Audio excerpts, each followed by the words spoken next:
மூச்சே எப்போதும் துணை இருப்பேன் என் உயிரே.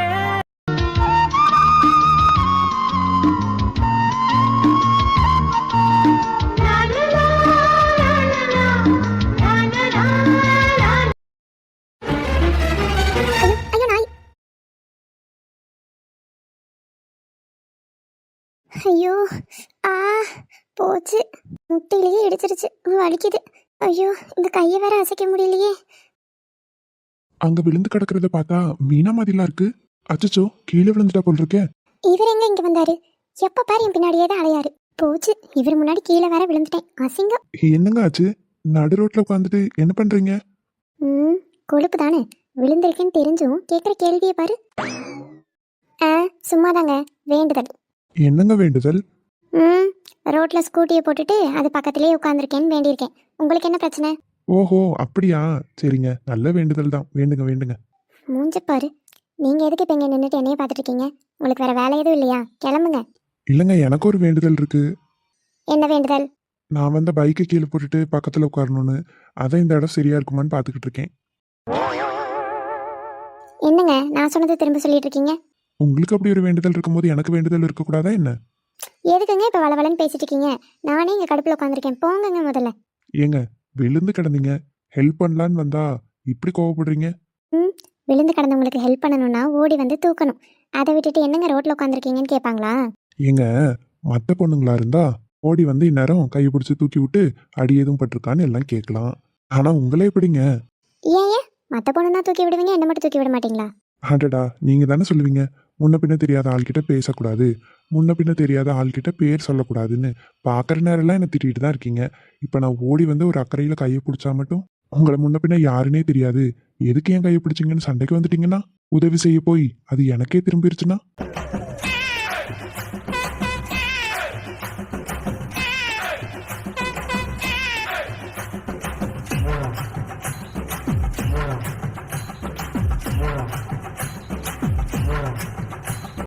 ஏங்க, எங்க பாட்டி சொன்னாங்க முன்ன பின்ன தெரியாத ஆள்கிட்ட பேசக்கூடாதுன்னு. அதனாலதான் நீங்க பேசும்போது உங்களை திட்டினேன். அதுக்குன்னு ஒரு ஆபத்துல இருக்கும்போது கூட வாங்க இப்படி பண்ணுவேன்? எனக்கு என்னங்க தெரியும் நீங்க எந்த நேரத்தில் எப்படி இருப்பீங்கன்னு. சரி விடுங்க, முதல்ல என் கையை பிடிச்சி எழும்புங்க. என்னங்க, நான் பேசிட்டே இருக்கேன், என்னையே பார்த்துட்டு இருக்கீங்க? இல்லைங்க, நீங்க சொன்னது சரிதானே, அதான் யோசிச்சு பார்த்தேன். சரியா போச்சு, போங்க. இல்ல இல்ல, நானே எழும்பிக்கிறேன். எழும்புங்க. ஆ, என்னாச்சுங்க? ஒன்றும் இல்லைங்க. எந்திரிக்க முடியாத நிலைமையில உட்காந்துருந்தா கூட அப்படி கைப்பிடிச்சு எழும்ப மாட்டாளாம். எதுக்கு எதுக்கு இப்போ நீங்க இங்க உட்காந்துருக்கீங்க? இல்லைங்க, ஒரு பையனா ஒரு பொண்ணு ஆபத்துல இருக்கும்போது விட்டுட்டு போக மனசு வரல. என் கையை பிடிச்சி எழும்புறதுக்கு உங்களுக்கும் மனசு வரல. பிறவே என்னால என்ன செய்ய முடியும்? நீங்களா எழும்பி நல்லபடியா போனதுக்கு அப்புறம் நான் போய்க்கிறேன். இல்லைங்க, இப்பதான் விழுந்தேன், அதான் லைட்டா கால் வலிக்குது. நான் கொஞ்சம் ஒரு 5 நிமிஷம் கழிச்சு நானே எந்திரிச்சுப்பேன். சரி ஓகேங்க, 5 நிமிஷம் வெயிட் பண்றேன். நீங்க எழும்பி போனதுக்கு அப்புறம் நான் போய்க்கிறேன். அதெல்லாம் ஒன்றும் வேண்டாங்க, உங்களுக்கும் ஏதாவது வேலைலாம் இருக்கும்ல, நீங்க போய் அதை பாருங்க. சாரிங்க, ஒருத்தர் ஆபத்துல இருக்கும்போது அவங்கள விட்டுட்டு போறது என் பழக்கம் கிடையாது. சரி விடுங்க, எப்படியும் 5 நிமிஷம் கழிச்சு தான் நீங்க எந்திரிக்க போறீங்கன்னு ஆயிப்போச்சு. எப்படி விழுந்தீங்கன்னு சொன்னீங்கன்னா அதையாவது நான் கேட்டுட்டு இருப்பேன்ல. நல்லா தாங்க நான் ஸ்கூட்டி ஓட்டுவேன், எனக்கு ஓட்ட தெரியாதுன்னு மட்டும் நினச்சிக்காதீங்க. எப்பயும் போல நல்லா தான் ஓட்டிட்டு வந்தேன். ஒரு நாய் வேகமாக ஓடிச்சா நாய் மேலே ஏற்றிடக்கூடாதுன்னு சடனாக பிரேக் போட்டேன், வண்டி ஸ்கிட் ஆயிடுச்சுங்க. அடடா, ஒரு வாயில்லாத ஜீவனுக்கு எதுவும் ஆயிடக்கூடாதுன்னு பிரேக் போட்டு நீங்க விழுந்திருக்கிறத பார்த்தா எனக்கு ரொம்ப சந்தோஷமா இருக்கு. எது சந்தோஷமா இருக்கா? ஐயோ, உங்களுக்கு அடிபட்டது சந்தோஷமா இருக்குன்னு சொல்லலைங்க, வாயில்லா ஜீவனுக்காக பரிதாபப்படுறீங்களே அதை நினைச்சு சந்தோஷமா இருக்குன்னு சொன்னேன். ஏங்க அழுதுட்டே இருக்கீங்க? ரொம்ப வலிக்குதா? கீழே விழுந்தா பிறகு வலிக்காதா? நீங்க எலும்புனா உங்களுக்கு பெரிய அடி ஏதாவது இருந்தா ஹாஸ்பிட்டல் கூட நான் கூட்டிட்டு போவேன். இப்படி உட்காந்துட்டே இருந்தா என்னால என்ன பண்ண முடியும்? இல்லைங்க, ஹாஸ்பிட்டல் போகிற அளவுக்குலாம் ஒரு பெரிய அடி இல்லை. நான் வேலைக்கு வேற போகணும். நான் வேலைக்கு போயிட்டு வீட்டுக்கு போயிட்டு நான் மருந்து வச்சுக்கிறேன். ஏங்க, வேலைக்கு போயிட்டு நீங்க சாயங்காலம் வீட்டுக்கு போய் மருந்து வைக்கிறதுக்குள்ள அந்த புண்ணு என்ன ஆகும்? அடிப்பட்டா உடனே மருந்து போட்டாதானாங்க சீக்கிரம் சரியாகும். அது சரிதாங்க, ஆனால் வேலைக்கு வேற போகணுமே. இன்னைக்கு ஒரு நாள் லீவ் போடுங்க. ஏன் ஒரு நாள் உங்க ஓனர் லீவ் தர மாட்டாரா என்ன? இல்லைங்க, எனக்கு அனாவசியமாக லீவ் எடுக்கிறது பிடிக்காது. கட்டாயமாக எடுக்க வேண்டிய சூழ்நிலைன்னா மட்டும்தான் நான் லீவ் எடுப்பேன்.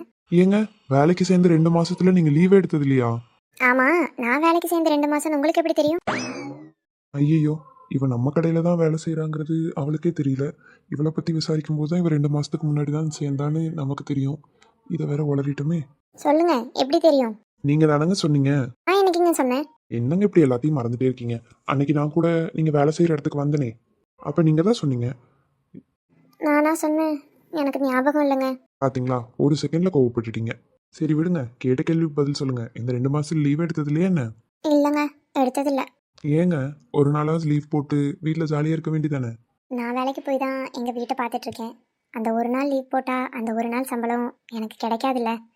ஒரு நாள் சம்பளம் அங்கே வீணாகுதுல்ல, அதாங்க.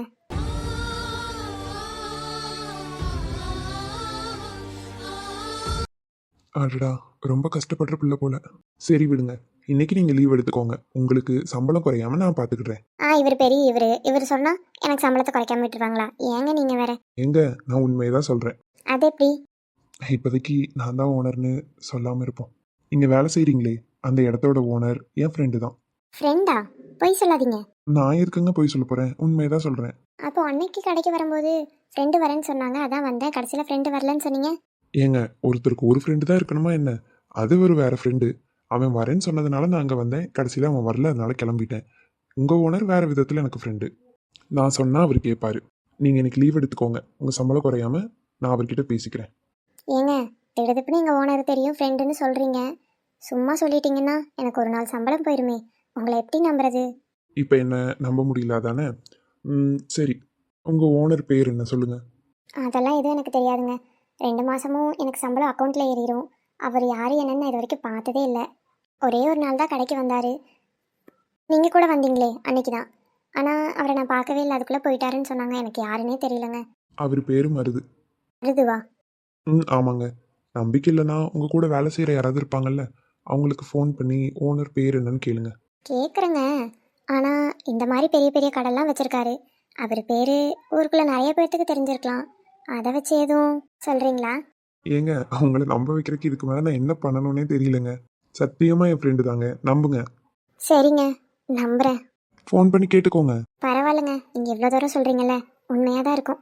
அப்பாடா, ஒரு வழியாக நம்பிக்கை வந்துருச்சா உங்களுக்கு? ஒரு நிமிஷங்க, ஃபோன் அடிக்குது.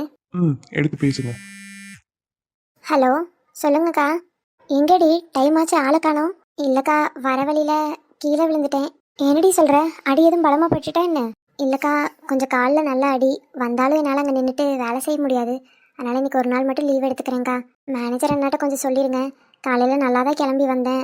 ஒரு நாய் குறுக்க போயிடுச்சுன்னு கீழே விழுந்துட்டேன். ஸ்கூட்டியோடு சேர்ந்து விழுந்துட்டேங்க்கா. ஐயோ, சரிடி, உடம்ப பார்த்துக்கோ, ரெஸ்ட்டுடு. அந்த அண்ணங்கிட்ட நான் சொல்லிக்கிடுறேன். சரிக்கா. அக்கா, ஒரு விஷயம். சொல்றி. நம்ம ஓனர் பேர் என்ன? அடி பாவி, இப்போதான் என்ன நம்புறேன்னு சொன்னான், அதுக்குள்ளே கேட்குறா. நல்ல விவரம் தான். நீ பொழைச்சிக்குவோமா? நீ பொழைச்சிக்குவ.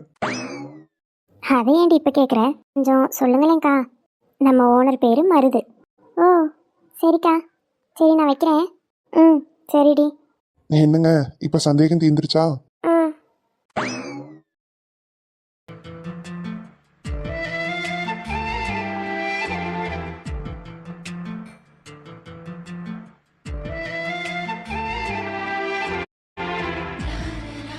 எதுக்கு என்ன அப்படி பார்க்குறீங்கன்னு தெரிஞ்சுக்கலாமா? ஏன், அவனை நான் அப்படி பார்க்கக்கூடாதா? இல்லை, பார்க்கலாம் தான். சார் இன்னைக்கு ஏதோ ரொம்ப சந்தோஷமாக சிரிச்சுக்கிட்டே பார்க்குற மாதிரி இருக்கு, அதான் கேட்டேன். என்ன விஷயம்? கல்யாணம் பண்ணிக்கலாமா? ஆஹா, ஆசையை பாருடா சாருக்கு. அதுக்கெல்லாம் இன்னும் நாள் இருக்கு. ஆனால் எனக்கு ஒன்று சீக்கிரம் கல்யாணம் பண்ணி என் கூடயே வச்சுக்கணும்னு தோணுது. சாருக்கு என்ன திடீர்னு இப்படிலாம் தோணுது? அது ஒன்றும் இல்லை, எனக்கு அண்ணன் இருக்கான்னு உனக்கு தெரியும்ல. தெரியுமே. அவனுக்கு வீட்டில் பொண்ணு பார்க்க ஆரம்பிச்சிட்டாங்க. எப்படியும் கொஞ்ச நாளில் அவனுக்கு பொண்ணு பார்த்து கல்யாணமும் முடிஞ்சிடும். நமக்கும் இன்னும் 2 மாதம் வந்தால் ஃபைனல் எக்ஸாம் வந்துடும். எக்ஸாம் முடியறக்குள்ளே எங்கள் அண்ணனுக்கு கல்யாணம் முடிஞ்சிருச்சுன்னா சீக்கிரமாகவே எங்கள் வீட்டில் சொல்லி உங்கள் வீட்டில் வந்து பொண்ணு கேட்க சொல்கிறேன். சீக்கிரமாகவே அவனை கல்யாணம் பண்ணிக்கிறேன். சரி சரி, நீங்கள் எப்போ வருவீங்கன்னு தான் நானும் காத்துக்கிட்டு இருக்கேன். ஆனால் ஒன்று, உங்கள் வீட்டில் எல்லாத்தையும் சம்மதிக்க வச்சு வீட்டுக்கு முறைப்படி பொண்ணு கேட்டு நான் கல்யாணம் பண்ணிக்கணும், சரியா? நிச்சயமா எங்கள் வீட்டில் எல்லாத்தையும் சம்மதிக்க வச்சு உன்னை கல்யாணம் பண்ணுறது என் பொறுப்பு.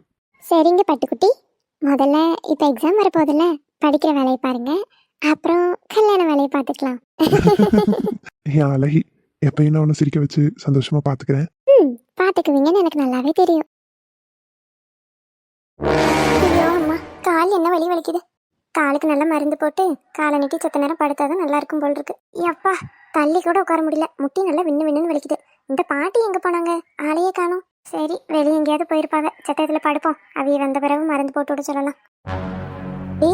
வேலைக்கு போறேன்னு கிளம்பி போனேன், இங்க உட்காந்துருக்க. என்னாச்சு மக்கா? அதை ஏன் பாட்டி கேட்குறீங்க? வேலைக்கு நல்லா தான் கிளம்பி போனேன். ஸ்கூட்டியில் போயிட்டே இருந்தேனா, போகிற வழியில் ஒரு நாய் குறுக்கால வந்துட்டு நாய் மேலே ஏற்றிடுவேணுங்கிற பயத்தில் வண்டியை டக்குன்னு பிரேக் பிடிச்சேன், கீழே விழுந்துட்டேன். ஐயோ, என்ன மக்கா சொல்கிற? கீழே விழுந்துட்டியா? அடி எதுவும் பட்டுட்டா? பாட்டி பாட்டி, நீங்கள் கவலைப்படுற அளவுக்குலாம் ஒன்றும் இல்லை. லேசாக முட்டியை ஊனி விழுந்துட்டேன், அதனால் முட்டியில் மட்டும் லேசாக வலிக்கு, வேற ஒன்றும் இல்லை. ஐயோ, கொஞ்சம் நல்லா உப்பு ஒத்தடம் கொடுத்துட்டு வேற மருந்து போட்டு விட்டுட்டா? ம் சரி பாட்டி. முட்டியில் அடிபட்டுருக்குங்கிறா, எப்படி வீட்டுக்கு வந்து நீ? ஒரு ஃபோன் போட்டுருக்கலாம்லம்மா. எங்க நிக்கிறியோ ஒரு ஆட்டோவையாவது நான் யாரையாவது அனுப்பி விட்டுருப்பேன்ல. வழியோடி ஓடிட்டு வந்தியா வண்டியை? இல்லை பாட்டி, நான் விழுந்து கிடந்த நேரத்தில் ஒருத்தர் வந்தார். யாரு? அதான் உங்ககிட்ட நான் சொன்னனே. நான் ஒரு நாள் ஸ்கூட்டியில் போயிட்டு இருக்கும்போது என் தாவணி அவர் மேலே பட்டுட்டு பாட்டின்னு சொன்னேன்ல. அட ஆமாம் ஆமாம், உன் முந்தான அந்த பையன் மூஞ்சிலேயே பட்டுட்டுன்னு சொன்னியே, அந்த பையனா? ஆமாம் பாட்டி, நான் விழுந்து கிடந்த நேரத்தில் அவரும் அந்த வழியாக தான் வந்தார். அப்புறம் என்னால் எந்திக்க முடியல. இப்படி எப்படி வீட்டுக்கு போவீங்கன்னு சொல்லி ஒரு ஆட்டோ பிடிச்சி கொடுத்தாரு. இல்லை பரவாயில்லன்னு சொன்னேன். இல்லை நீங்கள் உட்காருங்க, உங்கள் ஸ்கூட்டியை பற்றி கவலைப்படாதீங்க, நான் பின்னாடியே கொண்டு வந்து கொடுக்கேன்னு சொல்லி சொன்னார் பாட்டி. அதான் நான் ஆட்டோவில் ஏறி முந்தி வந்துட்டு இருந்தேன். எனக்கு பிறத்தாலேயே ஸ்கூட்டி எடுத்துகிட்டு அவரும் வந்துட்டார். ஸ்கூட்டியை வாசலில் நிறுத்திட்டு கிளம்பிட்டாரு.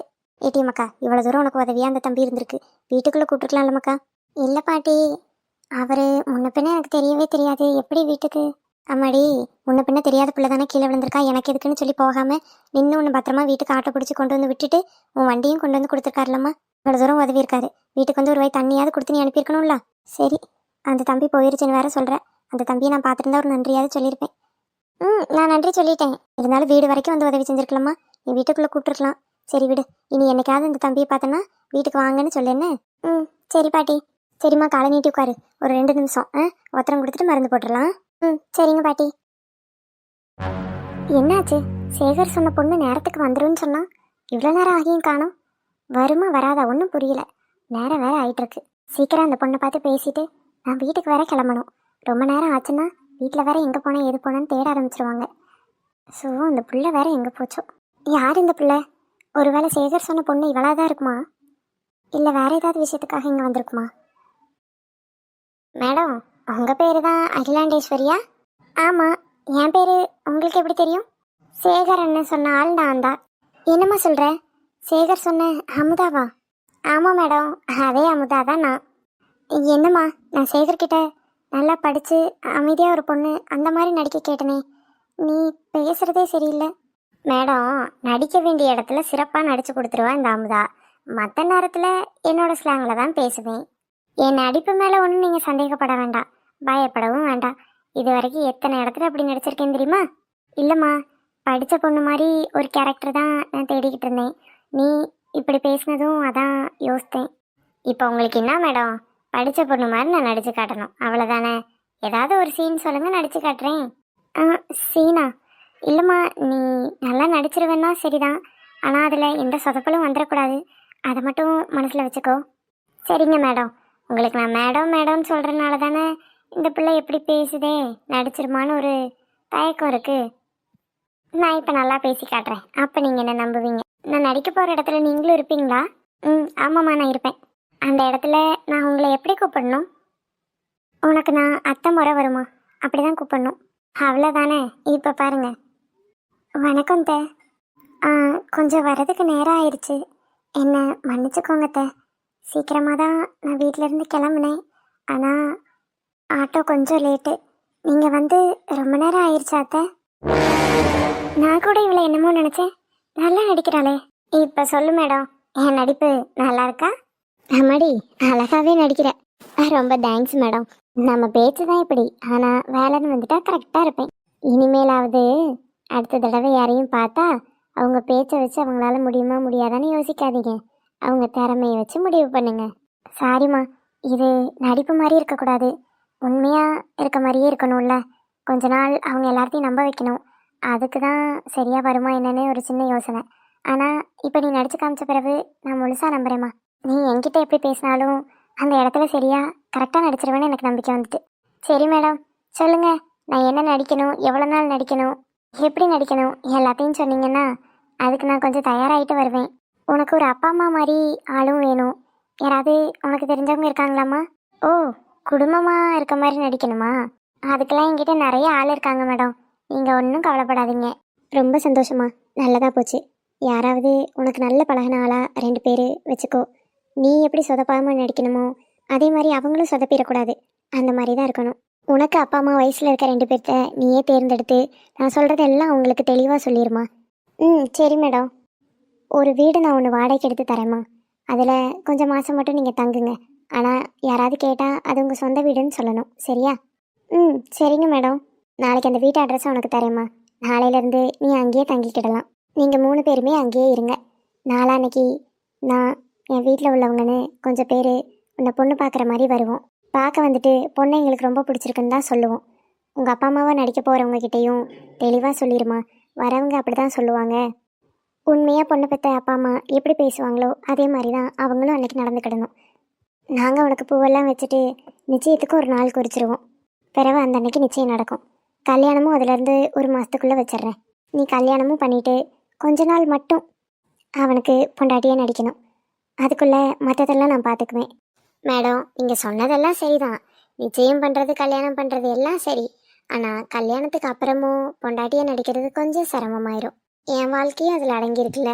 நிச்சயம் கல்யாணம் வரைக்கும் சரி, ரொம்ப நாள் பொண்டாட்டியா நடிக்க முடியாதுல்ல. ஆ, நீ சொல்கிறது எனக்கு புரியுதுமா. இப்போ நாங்கள் பூதாமா வைப்போம். 1 வாரம் கழித்து நிச்சயம். அதுலேருந்து சரியாக 1 மாதமோ இல்லை 2 மாதமோ கழித்து கூட நான் கல்யாணத்தை வைக்கிறேன். அந்த கல்யாணம் நடக்கிறதுக்குள்ளே என் வேலையை எப்படி சீக்கிரம் முடிக்கணுமோ அந்த மாதிரி நான் முடிச்சுக்கிறேன். அது வரைக்கும் மட்டும் கொஞ்சம் அட்ஜஸ்ட் பண்ணிக்கமா. ம், சரி மேடம். என்னோட பேமெண்ட் எல்லாம் சேகரன்னு சொன்னாரா? ம், நீ ஒரு நாளைக்கு நடிக்கிறதுக்கு எவ்வளோ வாங்குவ எல்லாமே சேகர் சொல்லிட்டாமா. நான் உனக்கு அதை கொடுத்துட்றேன். உனக்கு அப்பா அம்மாவாக நடிக்க போகிறவங்க எவ்வளோ வாங்குவாங்கன்னு நீ முன்னாடியே சொல்லிடு. அதை நான் உனக்கு எப்பப்போ வேணுமோ அதெல்லாம் கொடுத்துருவேன். ஆனால் ஒன்று, எக்காரணத்தை கொண்டும் நீ மாட்டக்கூடாது. ஒருவேளை மாட்டுற மாதிரி சூழ்நிலை வந்தாலும் என்னை தயவு செஞ்சு கையை காட்டவே கூடாது, சரியா? அதுக்கு நீ எச்சா எவ்வளோ பணம் கேட்டால் கூட நான் தருவேன். ஆனால் என்னை காட்டி கொடுத்துடக்கூடாது. அதே மாதிரி நம்ம நடிக்கிறோம் அப்படிங்கிறது தெரியாத மாதிரி நீயும் நடந்துக்கணும். மேடம், நடிப்பெல்லாம் என் ரத்தத்திலே ஊர்னது. பரம்பரையாக நாங்கள் இதே வேலையை தான் செய்கிறோம். எங்கே யார் நடிக்க கூப்பிட்டாலும் போய் நடிக்கிறதா எங்கள் தொழிலே. அப்படிலாம் நாங்கள் மாட்டவும் மாட்டோம். மாட்டினாலும் உங்களை காட்டி கொடுக்கவும் மாட்டோம். தைரியமாக இருங்க மேடம். அது போதும் அமுதா. ஆமாம், இப்போது நான் நடிக்கிறது அந்த வீட்டில் உள்ள உங்களுக்கு மட்டும்தான் தெரியுமா இல்லை வேற யாருக்காவது தெரியுமா? எனக்கு மட்டும்தான் தெரியும். மற்ற எல்லாமே அது உண்மைன்னு தான் நம்புவாங்க, சரியா? ம், சரி மேடம். இவ்வளோ பிளான் போட்டு ஸ்கெட்சை போட்டு அந்த பையனை நிச்சயம் பண்ணி கல்யாணம் பண்ணிக்கிற மாதிரி ஏமாற்ற சொல்கிறீங்களே, அப்படி அந்த பையன் யார் உங்களுக்கு? அந்த பையனுக்கு நான் அம்மா, அதாவது சித்தி. ஓஹோ, புரிஞ்சு போச்சு மேடம். ஒன்றும் கவலை இல்லை. விசிறு தட்டாமல் நீட்டாக முடிச்சிட்றேன். சரிம்மா, என்னால் உங்ககிட்ட ரொம்ப நேரம் நின்று பேச முடியாது. நான் டிரைவரை பக்கத்தில் ஒரு வேலை விஷயமா அனுப்பி வச்சுருக்கேன். அவன் வரதுக்குள்ளே நான் திரும்ப போகணும். ஃப்ரெண்டை பார்க்கணும் அப்படின்னு சொல்லி தான் நின்றுட்டுருக்கேன். உன்னை நான் முன்னாடியே பார்க்குறத யாரும் பார்க்கக்கூடாது. அதே மாதிரி உனக்கு என்ன பேசணுன்னாலும் என்கிட்ட நேராக வந்து பேசாத, ஃபோன் பண்ணு, சரியா? இல்லை நானே உனக்கு கூப்பிட்றேன், அப்போ மட்டும் பேசு. ம், எல்லா நேரத்துலையும் ஃபோன் பண்ணாத. ம், சரி மேடம், பார்த்துக்கலாம். அப்போ நான் போயிட்டு வரேன். சரிங்க மேடம். மருதுக்கு நான் தான் பொண்ணை தேடுவேன்னு சொன்னேன்ல, பொண்ணை தேடிட்டேன். இனி நிச்சயம் பண்ணி கல்யாணம் பண்ணுறது தான் பாக்கி.